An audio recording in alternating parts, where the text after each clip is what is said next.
Cuando hablamos de los géneros del romanticismo, lo que vamos a hacer es empezar por la poesía. Y dentro de la poesía romántica, propiamente de la poesía romántica, lo único que tenéis que leer es La canción del pirata de José de Espronceda, que es probablemente la figura del romanticismo español más significativa. De hecho, tuvo una vida corta, pero tuvo una vida intensa. Estuvo en la cárcel perseguido por razones políticas, en fin, se enamoró prácticamente de una mujer casada. La mujer estaba casada con un militar, al militar lo destinaron a Portugal, él se fue detrás de ella, la secuestró, se la llevó a Madrid, vivieron juntos sin estar casados, siendo ella adúltera en aquella época, tuvieron una hija y ella la abandonó, y encima todo eso lo contaban los periódicos de la época. En fin, ya os digo que era un personaje plenamente romántico. Y de La canción del pirata, que yo os aconsejo que escuchéis esta versión que podéis clicar aquí de Tierra Santa, ¿sí? Vais a ver que es un texto que resume muchísimas de las características del romanticismo. Para empezar, la forma. Usa la polimetría. No está escrito todo utilizando ni la misma estrofa ni el mismo tipo de verso. Nos encontramos con estrofas más largas, como esta que tiene 8 versos, estrofas más cortas, como esta que tiene 4, versos más cortos, como estos de aquí, y versos más largos. Por tanto, utiliza la polimetría. Libertad, también a la hora de escribir. Es una característica del romanticismo. Cuando vemos este texto, nos encontramos con que el protagonista es netamente romántico. El protagonista es un pirata. A los románticos les gustan esos personajes que tienen algo, que viven al margen de la sociedad. No hay personaje que sea más marginal que el pirata, que viola, que roba y que mata. Pero además, este pirata tiene también una fuerte personalidad, que también es otra característica de los personajes del romanticismo, y tiene incluso como un secreto oscuro. Y si caigo que es la vida, por perdida ya la di, cuando el yugo del esclavo como un bravo sacudí. ¿Qué le habrá pasado antes a este pirata para decir que antes vivía con el yugo del esclavo, que vivía como los bueyes uncidos allí arando la tierra? O sea, ¿qué secreto oscuro guarda? No lo sabemos porque Espronceda no nos lo cuenta. Pero evidentemente el protagonista es netamente romántico, porque vive al margen de la ley y porque además tiene algo, una fuerte personalidad. Cuando dice, por ejemplo, la fuerte personalidad se ve constantemente, que yo la tengo aquí por mí en cuanto a Marta, el barbavío, a quien nadie impuso leyes. Y no hay playa, tal, que no sienta mi derecho y de pecho a mi valor. O sea, yo soy el rey del mar, dice también en otro verso. Por tanto, individualismo llevado hasta el máximo. Además de todo eso, ¿cuál es el tema del poema? La libertad. Y la libertad es el gran tema de los románticos, que luchan por la libertad no solamente en la forma, sino por la libertad en sus vidas. ¿Qué es mi Dios? La libertad. Este sería el verso más importante del poema, que es un verso que es prácticamente sacrílego. Eso de decir que mi Dios no es el Dios que está en el cielo, el Dios de los cristianos sino que mi Dios es la libertad, era muy fuerte hace 200 años, Pues eso es lo que dice Espronceda. Más características del romanticismo que vemos en el poema: el poco aprecio por la vida, el desprecio por la vida ajena y por la vida propia. Sentenciado estoy a muerte, yo me río, no me abandone la suerte y al mismo que me condena, colgaré de alguna antena, una antena es un palo de un barco, en este contexto, Quizá en su propio navío, o sea, al que a mí me persigue lo voy a matar. Poco aprecio por la vida de los otros, pero sobre todo poco aprecio por su propia vida. Y si caigo, ¿qué es la vida? O sea, y al final, si me muero, ¿vale? ¿Qué? Pues ya está, me muero, ¿sí? Pero es que en realidad estoy viviendo ahora porque soy libre. El tema de la libertad, como os he dicho, está en todo el poema, porque el mar es siempre un símbolo de libertad en la literatura y en el arte. Más características que hay del romanticismo: el exotismo. Asia a un lado, al otro Europa y allá a su frente Estambul. Los exotismos. El exotismo. Los autores románticos huyen de la realidad en la que están viviendo y se refugian bien en épocas pasadas, bien en países lejanos. Y en este caso lo vemos con esta alusión a Estambul, que hoy en día a lo mejor es un sitio menos exótico, pero sigue siendo muy exótico y en aquella época era muy exótico. La gente entonces no viajaba como viaja ahora. Además de todo eso, ¿qué es muy importante en este texto? El uso que hace de la naturaleza. Aparece la noche, a los románticos les gustan los paisajes nocturnos y sobre todo aparece la tormenta. aparece la naturaleza desatada, aparece el más bravío constantemente. Y al final vemos la falacia patética, es decir, cómo la naturaleza se acomoda al estado del ánimo del propio pirata. Como él está agitado, el mar está agitado. Eso es propio también del romanticismo. Por todo ello, además de por lo que he dicho de la forma, nos encontramos delante de un poema que es netamente romántico. Y esta pregunta os lo voy a poner en el examen. Os voy a poner algunas estrofas de la canción del pirata y os voy a pedir que me... Van a ser la canción del pirata, algunas, no todo el poema, algunas estrofas. Y os voy a pedir que me digáis por qué ese texto es romántico.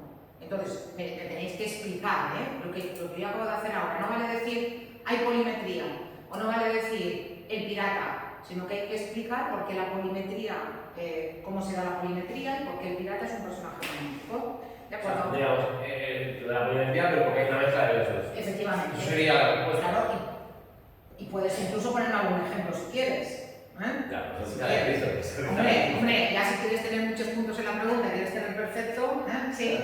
Vale, entonces yo os digo que esta pregunta es seguro que os la voy a poner el día del examen. Por tanto, escuchad el poema otra vez, miradlo bien, volved a repasar las características del romanticismo que tenéis antes del poema, que son estas de aquí arriba, y vais a ver que se dan prácticamente todas. En este poema se dan prácticamente todas las características del romanticismo. O sea, sería la ideología y la característica literaria, ¿no? Efectivamente. Lo que buscamos. Sí. Ya os digo que se dan prácticamente todas. Vale. Venga. Hemos visto cómo un poema muy significativo del romanticismo, la canción del pirata, y ahora os voy a hablar de el probablemente mejor escritor en prosa del romanticismo, a pesar de que murió muy joven, murió con 28 años. Murió con 28 años, creo que todavía no había cumplido 29 cuando murió. Mariano José de Larra. Mariano José de Larra también en su vida fue un máximo exponente del romanticismo. También tuvo muchos problemas por luchar por la libertad, tuvo muchos problemas con la censura, tuvo muchos problemas con el rey, tuvo muchísimos problemas también sentimentales. Se casó muy joven, como con 18 años, con 21 años tenía 3 hijos, con 22 su mujer le había abandonado, él se enamoró de otra mujer, se metió en política, cambió de partido, tuvo muchos problemas económicos. Bueno, la cuestión es que con 28 años y un montón de problemas no vio otra salida que ponerse delante de un espejo y pegarse un tiro con una pistola. ¿Por qué delante del espejo? Bueno, se dice que para poder llevarse a la tumba como última imagen su propia cara de horror cuando el tiro le entraba por la sien. Eso es lo que se dice. No lo sabemos porque no le podemos preguntar porque está muerto. Pero la cuestión es que este poco aprecio por la vida que muchas veces lleva al suicidio de los románticos, en el caso de Larra, está clarísimo. Larra fue un maestro en escribir lo que se llaman cuadros de costumbres. ¿Qué son cuadros de costumbres? Cuadros de costumbres son textos, si clicáis aquí en el libro digital tenéis la explicación, fijaos, son artículos en prosa. Hoy en día se pueden escribir cuadros de costumbres, lo que pasa es que normalmente los periódicos no lo hacen, pero podríais escribir algún cuadro de costumbres, luego os diré por ejemplo sobre qué. Pero mirad, el cuadro de costumbres es un artículo en prosa. En aquella época se publicaban en los periódicos, aunque fueran textos literarios, los periódicos del siglo XIX incluían siempre una parte muy importante de literatura, se publicaban en los periódicos y describían tipos populares o actitudes o comportamientos o valores, ¿sí?, que eran comunes en la época, en este caso de Larra, muchas veces con frecuencia satírica, ¿sí?, y muchas veces también con una visión crítica, ¿sí? Imaginaos, por ejemplo, que yo hoy en día os digo que me tenéis que escribir un texto en el que lo que tenéis que hacer es describirme a un poligonero o a una choni, ¿vale? A un poligonero, ¿sabéis qué es un poligonero? ¿Sabéis qué es una choni, verdad? Vale. Pues imaginaos, me haríais un artículo en el que me diríais cómo visten, dónde van, cómo son sus coches, cómo hablan, cómo se relacionan, sus manías, y probablemente el texto que saldría sería un texto bastante crítico aunque no lo quisierais, excepto que seáis chonis o poligoneros, que en ese caso Que lo dejéis esta muerte, entonces. vais a hacer un texto, vale, eso sería un cuadro de costumbres. O imaginaos, por ejemplo, que vosotros... ¿Y qué quiere decir hablarlo en prosa? O sea, bueno, en prosa, normal, que no está escrito en verso. Prosa es normal. La prosa es normal. Vale. El verso es lo de la canción del pirata. El verso es, digamos, poesía. Estrofa o... Poesía. Y la prosa es normal. Ahora imaginaos que en lugar de pediros que me describáis a una choni, os digo que me describáis cómo vive un adolescente de estos que se pasa 8 horas al día jugando a videojuegos. Un nini. O un nini, un adolescente o no tan adolescente, de estos que se pasan todo el día jugando a videojuegos.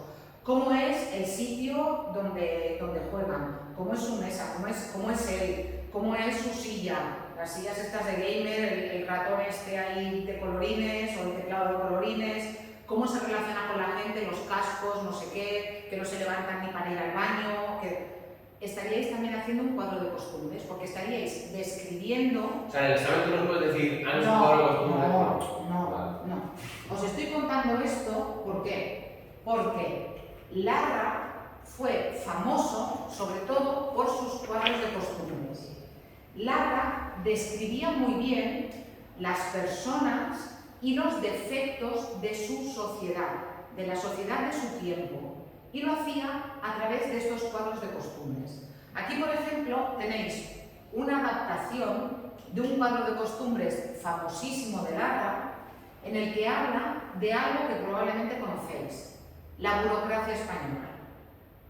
Cuando vais a hacer algún papel a algún sitio, ¿qué os pasa? Vuelva usted mañana, vuelva usted mañana, vuelva usted mañana. La persona no está aquí, o ahora le falta este papel, o ahora no funciona el sistema, o ahora no sé qué de internet, o ahora no sé qué. Y resulta que una gestión que tú piensas que la vas a poder hacer en 3/4 de hora, la tienes que hacer en 3 semanas. Pues justamente de eso es de lo que habla Larra en Vuelva usted mañana. Atención, un artículo que tiene 200 años. 200 años. Y hace 200 años, Larra ya denuncia en este artículo cuál es el defecto de la burocracia española, que nunca te soluciona nada. Y lo hace a través de una ficción. Él se encuentra con un amigo francés por la calle y el amigo le dice: he venido a arreglar unos papeles a España de una herencia. En una semana y seguro que ya lo tengo todo arreglado. Y Larra le dice: cuando lleves aquí 6 meses me invitarás a comer. Efectivamente, cuando lleva 6 meses, el amigo está desesperado porque no ha conseguido arreglar nada y finalmente se va de España un año después sin haber conseguido arreglar los papeles. Desesperado y diciendo: ¿cómo puede ser que este país funcione de esta manera con este desastre? ¿De acuerdo? Por tanto, Larra sería un representante de la prosa del romanticismo, que claro, dejó muy poquita obra porque ya veis que murió muy joven, ¿no? Entonces, ¿qué habría pasado si Larra, en lugar de suicidarse a los 28? ¿Con cuántos años murió? Con 28. Con 28. No sé si ya tenía 29 cumplidos, 28 o 29. ¿no? Murió cuando se suicidó, ¿vale? Bueno, aquí tenéis un fragmento... Este es el del tiro, ¿no? Este es el del tiro, sí. Aquí tenéis un fragmento de Vuelva usted mañana, que sería un artículo de Larra. Vale. Además de la poesía y de la prosa del romanticismo, ¿cuál es el tercer género literario que nos falta por ver en el romanticismo? El teatro. El teatro. Y el teatro del romanticismo es un teatro que triunfa. Y triunfa tanto el teatro del romanticismo que probablemente os suenan unos versos que dicen no es verdad, perdona, ahora lo quiero decir tan rápido, lo de la orilla, no es cierto ángel de amor, que en esta apartada orilla más bella la luna brilla y se respira mejor. ¿Os suenan estos versos? No, bueno, pues seguramente os tendrían que sonar. Son de Don Juan Tenorio. ¿Y os suena Don Juan Tenorio? Aunque sea la expresión Don Juan Tenorio. Vale, pues Don Juan Tenorio es una obra de romanticismo, en la que hay un hombre que conquista a muchas mujeres y a una de las que conquista es una monja. Se juega con un amigo, se acuesta con un amigo que es capaz de acostarse con una monja. Y efectivamente, enamora a una monja que es doña Inés. Y la saca de la religión. No, que la saca de la religión. La monja al final se muere de amor cuando él la abandona. Lo único que quiere es acostarse con ella para ganar la apuesta. Y después, cuando ella ve que se ha dejado seducir, ella muere de amor, que es una cosa también muy romántica, muy de romanticismo. ¿Por qué os digo esto? Porque hasta no hace nada, hasta que se puso de moda esta cosa del Halloween, el Día de Todos los Santos, en todos los teatros importantes de España se representaba Don Juan Tenorio. ¿Por qué? Porque Don Juan Tenorio acaba el Día de Todos los Santos. La obra, el final de la obra, será el Día de Todos los Santos. El Día de los Muertos, que es cuando los muertos que Don Juan ha dejado por el camino se despiertan y lo van a buscar. Y le dicen, vente con nosotros para el infierno que te has portado muy mal. ¿Vale? Entonces, hasta no hace nada, yo creo que todavía hay teatros por la península que todavía lo hacen. Se representaba Don Juan Tenorio. ¿Por qué? Porque el teatro del romanticismo tiene mucho éxito, porque el teatro del romanticismo engancha mucho a la gente, porque son obras en las que pasan muchas cosas. Y hay tantas cosas encima del escenario que la gente iba a ver el teatro del romanticismo porque se lo pasaban pipa. Lloraban, se emocionaban, gritaban, se reían, y todo en la misma obra. Porque como mezclaban tantas cosas como veremos ahora, la gente vuelve a enganchar con el teatro del romanticismo, algo que no pasó con el teatro del neoclasicismo. El Sí de las Niñas, por ejemplo, que es la obra más representativa del teatro del siglo XVIII, que tuvo relativo éxito, es una obra escrita solamente para élites, para minorías, porque la gente se aburría pensando en una obra en la que todo pasaba en un día, en un lugar y que había una única acción. El teatro del romanticismo se salta la regla de las 3 unidades y desde el principio hasta el final de la obra pueden pasar perfectamente 20 años o 30 años. Además de todo eso, hay continuos cambios de escenario. Mirad, nosotros hoy en día estamos acostumbrados a la tele, a internet, a las imágenes, pero en aquella época la gente iba al teatro y cuando se levantaba el telón y les habían cambiado el escenario y en lugar de estar en una taberna estaban en un convento, la gente alucinaba. En el teatro romántico además hacían efectos especiales, tenían máquinas para imitar el ruido de las tormentas, había máquinas, por ejemplo, para mover nubes. Claro, entonces la gente se lo pasaba pipa en el teatro, porque además veían cosas que no veían normalmente en su vida cotidiana. Hoy en día vas al teatro y es verdad que impresiona mucho verlo en directo, pero ya lo has visto casi todo. Pero en aquella época no. Entonces, a la gente le encanta el teatro del romanticismo también por eso, porque hay continuos cambios de lugar. Además de eso, no hay unidad de acción. Pasan muchas cosas en una obra de teatro del romanticismo y todo el mundo puede sentirse identificado con algo que pasa con algún personaje. Por ejemplo, los protagonistas sí que suelen ser personas de clase más alta, hombres que tienen un secreto oscuro que les impide ser felices, mujeres que se enamoran perdidamente de ellos y que intentan salvarlos pero que al final no lo consiguen porque todas las obras del teatro romántico acaban mal, lo siento, o casi todas. Don Juan Tenorio acaba relativamente bien, porque al final Don Juan, al final de todo, después de todo lo malo que ha hecho, se arrepiente, se confiesa, y ya sabéis que según la religión católica, por muy mala persona que hayas sido y por muy pecador, si te arrepientes en el último momento y te confiesas, vas a hacer así. Sí. Primero a lo mejor pasas un Pues, poco por por eso no está el... ¿Quién fue? Este de Apple, puede ser, que no creía nada y cuando se fue a morir dijo que quitaba el dinero para poder irse arriba. Hay uno de estos así. No lo había oído, pero puede ser. Yo lo he escuchado. Según la religión católica, si tú en el último momento de tu vida te arrepientes y te confiesas y te dan la absolución, tiene que darte la absolución a alguien, te dan la absolución, a lo mejor pasas una temporada en el purgatorio. El purgatorio es un lugar entre el cielo y el infierno donde, digamos que estás una temporadita arrepintiéndote de lo malo que has hecho. No sala de espera, Efectivamente, pero luego te vas al cielo. Eso no pasa en otras religiones, por ejemplo, los calvinistas y los protestantes, como tú hayas sido pecador, por mucho que te hayas arrepentido, por mucho que te hayas confesado, te vas al infierno porque te pasan allí la lista de todo lo que has hecho mal. Pero la religión católica no, por eso os digo que Don Juan acaba relativamente bien porque al final se salva. Aunque vaya el padre de Doña Inés a buscarle y se lo quiera llevar al infierno, al final se salva. Pero el resto de las obras románticas acaban mal. ¿Qué más hay? Se difuminan los límites entre los géneros. Hay tragedias románticas donde te lo pasas pipa, donde hay partes que te ríes. Evidentemente al final acaban mal, pero hay partes que te ríes. ¿Por qué? Porque el público aligera. Si te ríes un poco, como que luego recuperas un poco más el drama, con más ganas que si todo el tiempo sufres. Además de todo eso, los autores no pretenden, como los autores de la época del neoclasicismo, educar, sino lo que pretenden es conmover, que la gente salga del teatro con algo por dentro removido. Me han contado algo que me ha tocado la fibra, me han contado algo que de verdad me ha hecho sentir algo por dentro, porque es lo que pretenden los autores del romanticismo, no educar como los neoclásicos, sino conmover. Además de todo eso, ya os he dicho que los protagonistas son personajes llenos de misterio, marcados por un destino fatal que al final siempre les vence. Luego veréis un ejemplo.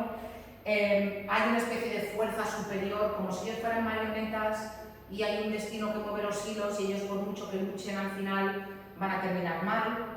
Las escenas del teatro romántico se llenan, os lo podéis imaginar, de tormentas, de noche, de cementerios, muchas veces hay espectros, apariciones fantasmagóricas, la gente se lleva unos sustos. Imaginaos que estáis ahí en el teatro y de repente aparece un fantasma. Hoy en día no nos daría tanto miedo, pero en aquella época daba mucho miedo. ¿Por qué? Bueno, pues porque los autores dramáticos lo que buscan es despertar en el espectador emociones y sentimientos fuertes, y para eso van a utilizar muchas exclamaciones, muchas interrogaciones retóricas y muchas palabras que podríamos decir que son enfáticas, adjetivos y expresiones como "Oh, Dios mío, me lleva los demonios, sueño, fantasía, maldición, fatalidad, lóbrego", etc. La obra que más triunfa del romanticismo es Don Álvaro o la fuerza del signo. A ver, aquí tenéis un enlace. La película es tan antigua, no es una película, es una versión que hicieron en televisión española, que es la obra de teatro, pero la hicieron en televisión, en un programa que se llamaba Estudio 1, que se dedicaba a adaptar obras de teatro para el gran público. Es tan antigua como que es del año que yo nací, por eso está todavía en blanco y negro. No importa que la veáis entera si no queréis, pero en fin, es bastante larga, pero sí que es verdad que ayuda mucho a entender cómo era el teatro del romanticismo. Por si acaso no la veis, os la voy a explicar. Aunque la obra esté escrita en el siglo XIX, la obra está situada en el siglo XVI. Por tanto, es un tema histórico. Eso también les gusta mucho a los románticos, ya sabéis, evadirse en el pasado. Y narra la siguiente historia. A Córdoba ha llegado un hombre, lo único que se sabe de él es que se llama Don Álvaro y que es un hombre muy rico, pero nadie sabe de dónde viene, nadie sabe cuál es su pasado, pero todo el mundo sabe que es un hombre muy rico, que es un hombre muy guapo y que tiene todas las virtudes. Es valiente, es arriesgado, es osado, bueno, hasta el buen torero, que hoy en día es una cosa que nos hace mucha gracia, pero que en aquella época lo destacan como algo así, como un rasgo de valor.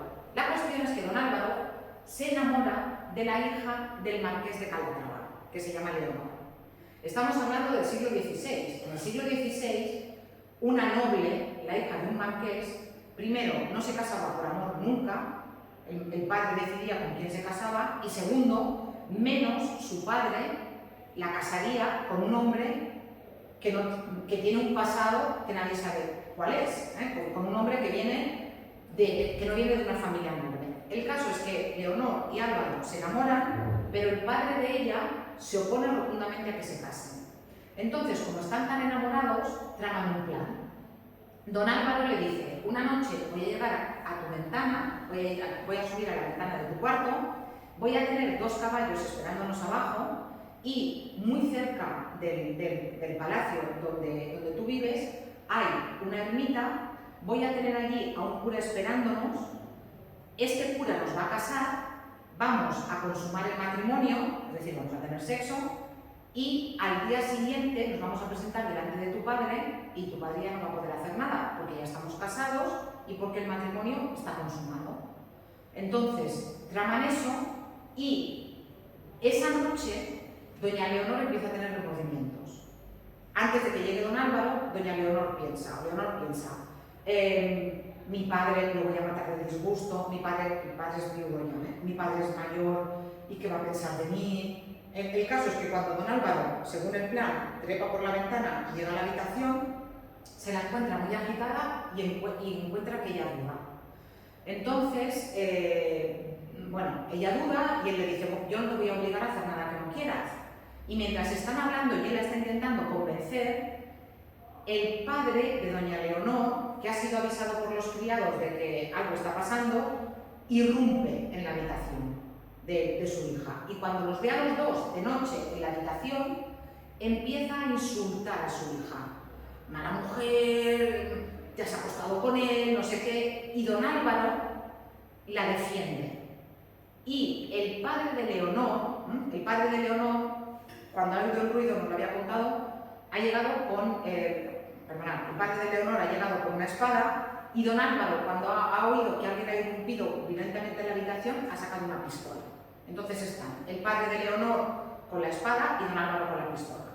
Pero don Álvaro, cuando ve que Leonor no se va a ir con él, lo que hace es que tira la pistola al suelo para rendirse delante del padre de Leonor, con tan mala fortuna que la pistola se dispara y mata al padre de Leonor.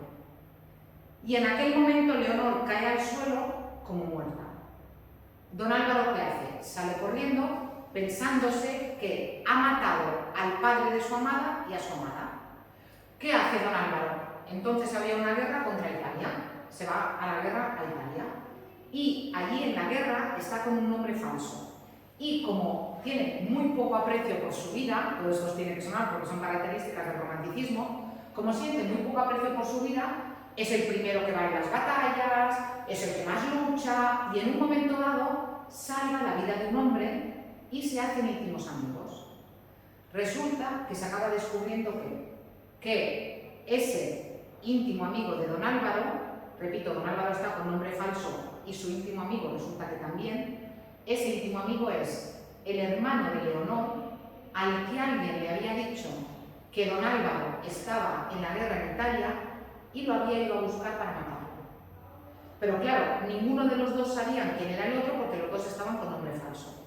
El caso es que el hermano de Leonor le dice unas cosas terribles a don Álvaro, le reta a un duelo, se pelean y don Álvaro mata al hermano de Leonor. ¿Qué hace don Álvaro? He matado al padre, he matado a la hija, he matado al hermano. ¿Dónde no puedo hacer daño a nadie? En un convento. Entonces se va a un convento y se mete en el convento con el nombre del hermano Rafael. Que uno dice, ¿y para qué se cambia el nombre? Con la que lía cuando se cambia el nombre, bueno, pues se cambia el nombre. Y se llama hermano Rafael. Y vive un montón de años allí, en ese convento. Es un convento que está muy aislado, está en mitad de la naturaleza muy salvaje. Y justo al lado del convento hay una cueva donde vive un monje que está completamente aislado del resto.